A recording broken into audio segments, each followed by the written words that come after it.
नमस्कार, मैं हूं प्रियंका संभव। आप देख रहे हैं मनी 9 और मैं आपके लिए लेकर आती हूं बीमा से बनेगी बात का ये खास शो जिसमें हम इंश्योरेंस पर बात करते हैं।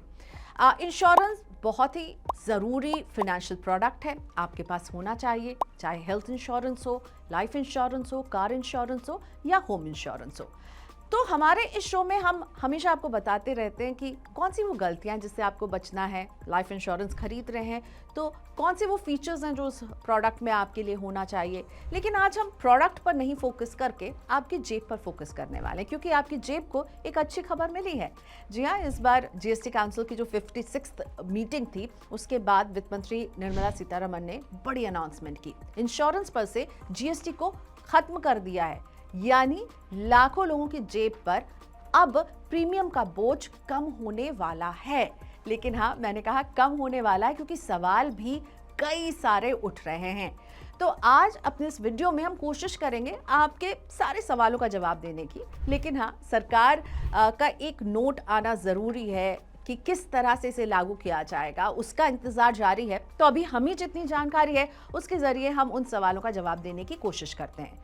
तो कई लोगों के मन में सवाल है कि भाई अगर उन्हें मान लीजिए 2015 में पॉलिसी खरीदी है, वो चली आ रही है, अब उसके रिन्यू का समय जब आएगा तो इस कदम से उन्हें कितना फायदा मिलेगा, यानी जीएसटी कट से।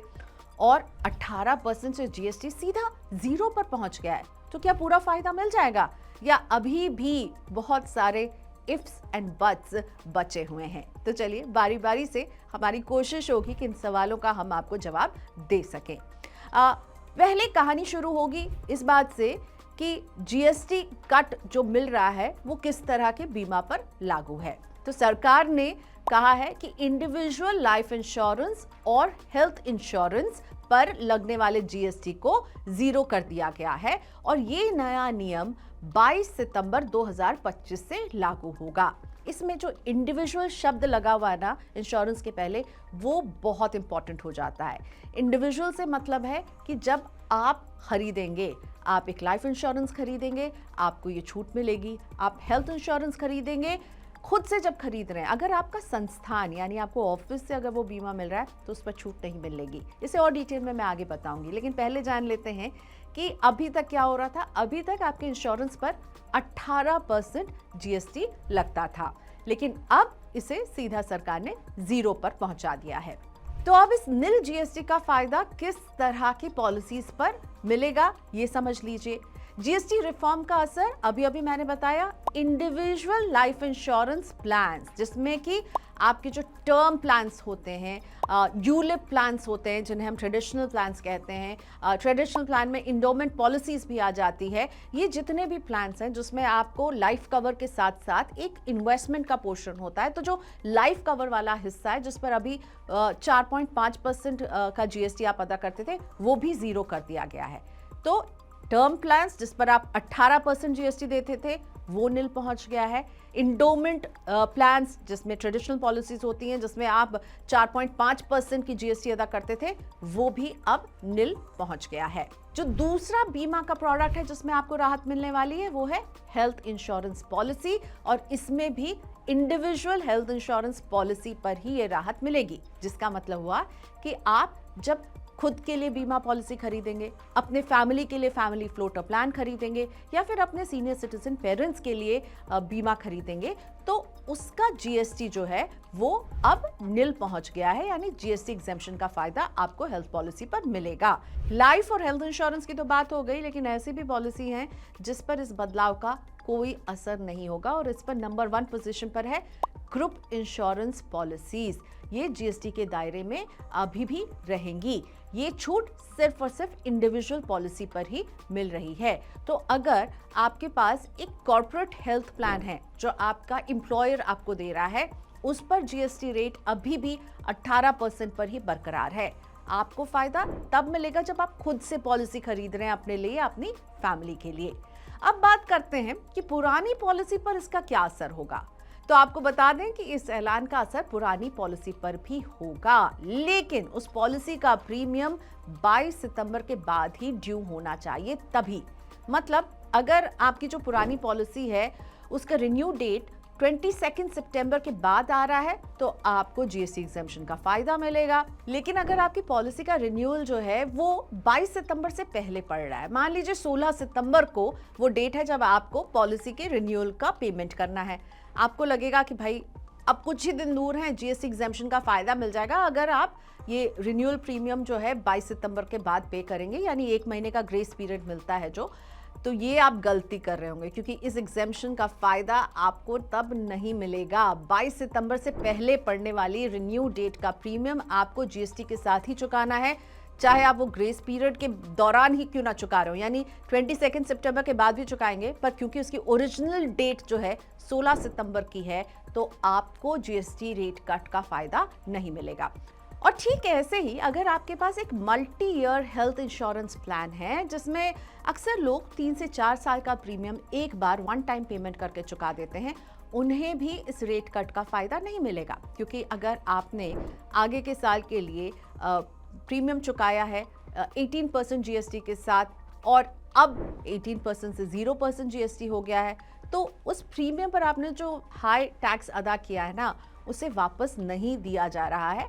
वो आपकी पॉलिसी चलती रहेगी, जब आप 3 साल के बाद पॉलिसी बदलेंगे तब हो सकता है आपको राहत मिले, लेकिन अभी तो आपने इकट्ठे 3 या 5 साल का प्रीमियम जो पे कर दिया है हाई जीएसटी पर, वो बरकरार रहेगा। तो यानी मल्टी ईयर प्रीमियम पे किया है मल्टी ईयर हेल्थ पॉलिसी में, तो वहां कोई राहत अभी तो नहीं मिल रही है। तो अभी तक हमें यह समझ में आ रहा है कि जिनकी रिन्यूअल डेट 22 सितंबर के बाद आएगी, भले ही वो पॉलिसी पुरानी हो, उन्हें राहत मिलेगी। मल्टी ईयर हेल्थ प्लान लेने वालों को राहत नहीं मिलेगी। लेकिन हाँ, अगर आप 22 सितंबर के बाद नई लाइफ और हेल्थ इंश्योरेंस पॉलिसी लेंगे तो आपको जीएसटी नहीं चुकाना होगा अपने प्रीमियम पर। अगला सवाल जिस पर बहुत चर्चा हो रही है वो है इनपुट टैक्स क्रेडिट को लेकर। इसका असर आपके प्रीमियम पर कितना पड़ेगा, इसको समझने के लिए पहले आपको बताते हैं कि ये इनपुट टैक्स क्रेडिट होता क्या है। इनपुट टैक्स क्रेडिट वो टैक्स एडजस्टमेंट है जो इंश्योरेंस कंपनी आपसे लिए जीएसटी के अगेंस्ट अपने खर्चों पर दिए जीएसटी से करती है। जैसे कि समझते हैं कि एक कंपनी है जो आपसे 18% जीएसटी लेती है, उसका अपना जो खर्च है, जैसे कि एडवर्टाइजमेंट किया उसने, बिल्डिंग रेंट पर लिया उसने, एजेंट को कमीशन दिया, इस सब पर जो जीएसटी है वो एडजस्ट हो जाता था। इसे ऐसे समझिए कि आपसे कंपनी ने 2000 रुपए बतौर जीएसटी लिया और कंपनी ने अपने एक्सपेंसेस जो है वो 1200 रुपए के किए हैं, जिस पर उसने जीएसटी भी चुकाया है।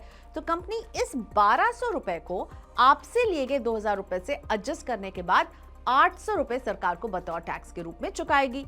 अब जब इस ऐलान के बाद इंश्योरेंस पॉलिसी पर जीएसटी एग्जेम्प्ट हो जाएगा तो इंश्योरेंस कंपनी को ये जो इनपुट टैक्स क्रेडिट का फायदा है ना, वो नहीं मिल पाएगा, क्योंकि कंपनी को बतौर टैक्स कुछ नहीं मिल रहा है, पर कंपनी को अपने खर्चे तो चलाने हैं ना, और उस पर वो टैक्स भी चुकाएगी।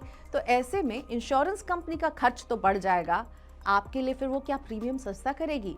ये एक बड़ा सवाल है जिसके ऊपर अभी बातचीत चल रही है। हालांकि वित्त मंत्री निर्मला सीतारमण ने कहा है कि अभी सरकार इस मुद्दे पर बातचीत कर रही है और वो रास्ता निकालेगी ताकि ये इनपुट टैक्स क्रेडिट के जाने से इंडस्ट्री को ज्यादा नुकसान ना हो। फिलहाल इसे लेकर अभी पिक्चर साफ नहीं है और इसका कितना असर पॉलिसी होल्डर्स पर पड़ेगा ये भी समझना होगा। लेकिन करंट सिचुएशन में देखें तो इस ऐलान के बाद आपकी जेब को राहत मिलती हुई तो दिख रही है। वो कैसे, इसे भी एक कैलकुलेशन से आपको समझाते हैं। अगर आपकी मौजूदा पॉलिसी पर प्रीमियम 20,000 है, जिस पर पहले अगर 18% जीएसटी आप चुकाते थे तो आपका कुल प्रीमियम जाकर के टैक्स को जोड़कर बन जाता था 23,600 रुपए। लेकिन अब अगर जीएसटी एग्जेम्पशन के बाद कंपनी इनपुट टैक्स क्रेडिट का बोझ पॉलिसी होल्डर पर पास ऑन नहीं करती है तो सीधे सीधे हमें नजर आ रहा है कि प्रीमियम जो है 3600 रुपए से कम हो सकता है। लेकिन यहाँ इस बात का ख्याल रखिएगा कि आपके इंश्योरेंस का प्रीमियम कुछ फैक्टर्स पर निर्भर करता है, जैसे आपकी एज क्या है, कोई स्पेशल डिजीज तो नहीं है, और इससे आपका प्रीमियम तय होता है। तो हर व्यक्ति के लिए ये प्रीमियम अलग हो सकता है। लेकिन मोटा मोटी अभी तो यही लग रहा है कि आपका प्रीमियम जो है 12 से 15% तक सस्ता हो सकता है। लेकिन अगर आप सोच रहे थे सीधा सीधा 18% से जीरो हो जाएगा आपके ऊपर जीएसटी का बोझ, तो ऐसा नहीं होगा, क्योंकि कंपनियां बार बार कह रही हैं कि उनके जो है खर्चे वो उसका क्या होगा, उस पर वो जो टैक्स अदा करेंगे और अभी तक जो इनपुट टैक्स क्रेडिट का फायदा उन्हें मिल रहा था उसका क्या होगा। देखिए, जितनी जनरल इंश्योरेंस कंपनियां हैं वो हेल्थ इंश्योरेंस के साथ दूसरे इंश्योरेंस भी बेचती हैं, तो वहाँ वो दूसरे इंश्योरेंस से इस इनपुट टैक्स क्रेडिट की भरपाई कर सकती हैं। लेकिन जो स्टैंड अलोन हेल्थ इंश्योरेंस कंपनियां हैं, जो केवल हेल्थ इंश्योरेंस बेचती है, उनके पास दूसरे प्रोडक्ट नहीं है, उनके लिए इन खर्चों की जीएसटी का बोझ तो बढ़ा हुआ नजर आ रहा है। तो इंश्योरेंस पर जीएसटी की राहत पर अभी तक हमें जितना समझ में आया हमने आपके साथ शेयर किया है, लेकिन हाँ, सरकार की तरफ से हमें लगता है कि एक और क्लैरिफिकेशन आ सकता है, खास तौर पर कि इनपुट टैक्स क्रेडिट को लेकर के वो कंपनियों को या इस सेक्टर को किस तरह से राहत पहुंचा सकती है। लेकिन अभी तो ये एक गुड न्यूज़ नजर आ रही है। प्रीमियम कम होना तय है, कितना कम होगा इस पर कुछ सवाल बाकी रहेंगे, और इसीलिए हम इस स्टोरी को हर एस्पेक्ट को लेकर के आपके सामने आते रहेंगे। अगर आपके मन में कुछ सवाल हो तो वो हमें ज़रूर लिखकर भेजिएगा। देखते रहिए मनी 9।